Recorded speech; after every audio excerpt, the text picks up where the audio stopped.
این موجودی که میبینید از آبی است که در حال شنا در آب است. این موجود چند تن وزن دارد و سنگین است. حالا میمون درختی را مشاهده میکنید. این میمون در حال بالا رفتن از درخت است.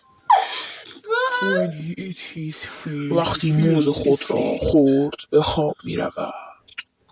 بهش میگم جلو تلویزیون نخواب، میخوام جاربقی بکشم، مگه میفهمه؟ ماما این لباس من کجاست؟ تو اتاق دیگه بچه. اینو کجا بذارم؟ یه بذار سر من. اینو بگیر. نه اون یکی مال منه. نه این مال منه. بس دیگه بچه‌ها. اون تکا قرمز من کجاست؟ دست باباه. برو بیارش. باشه الان. اون تلویزیون رو خاموش کن کسی نمیبینه. باشه.